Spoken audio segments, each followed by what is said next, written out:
cabirka jannada ma la ogaan karaa? Jibriil calayhi salaam ayaa Ilaahay weydiistay in loo ogolaado inuu soo cabiro bedka ama xajmiga ama cabirka jannada iyo inta ay la eg tahay. Markaas ayuu Ilaahay u idmay oo u amray.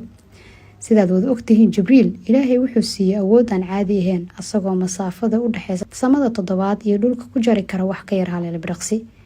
xisaabta ku sii darso samada 7 iyo tan 6 waxa u dhaxaysa masaafo dhan 500 oo sano, midda 6 iyo tan 5aadna sidoo kale 500 oo sano. waana sidaas oo samo walba tan ku xigta 500 oo sano ayay u jirtaa. Jibriilna 7 samo ayuu ilbiriqsi kaga soo degtaa. marka waa dareemi kartaan xawaaraha uu ku socdo kaasoo Ilaahay siiyay oo ah awood eebba u gaarka ah.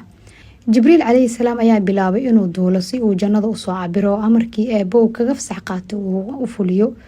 wuxuu duulayay muddo 300,000 oo sano ah. markaas ayuu istaagay wuxuuna Ilaahay markale ka bariyay in la siiyo awood kale oo 300,000 oo sano oo kale inuu sii duulo si jannada cabirkeeda ama badkeedu u ogaado. Ilaahay ayaa siiyay awoodii uu Jibriil ka bariyay. markii uu duulay waqtigii la siiyay haddana wuxuu dalbaday 300,000 oo sano kale isagoo oo markaas dareensan inay wax yar uga dhiman tahay in uu cabirka jannada ogaado. sidii uu duulayay waxa ay guud ahaan isku noqotay markii la isku daro 300 ee la siiyay 900,000 oo sano. markii uu muddada intaas la eg duulayay ayuu istaagay kadibna wuxuu arkay gabar xuural cayn ah oo qasrigeeda jannada ku dhex jirta. gabadhii xuural caynteed ayaa markaas Jibriil ku diray, Jibriil oo maxaa ku helay? wuxuu ku jawaabay, waxaan rabay jannada badkeeda ama cabirkeeda inaan qiyaaso, welina waan duulayaa waa socdaa. xuural cayntii ayaa markaas tiri, Jibriilow naftaada ha daalinin, waayo adiga tan iyo markaad bilowday inaad duusho waa 900,000 oo sano ilaa haddana waxaad ku dhex duulaysaa kaliya milkiyada boqortooyadeeda anigaan leeyahay. Jibriil oo yaaban ayaa markaas gabadhii ku yiri, oo tumaad ahayd adiga? markaas ayay ugu jawaabtay, aniga waxaan ahay xaaska hal nin oo mu'min ah.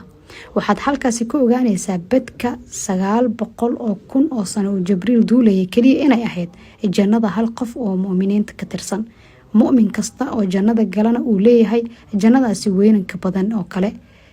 dulucda iyo ujeedada sheekadanna waxa ay tahay jannada inay tahay meel aan xajmigeeda, badkeeda iyo cabirkeedaba la qiyaasi karin.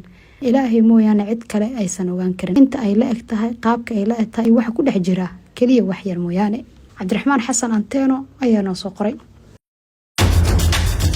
waa farsamadii iyo isku dubaridkii Maxamed Cabdiraxmaan Yaangimoha.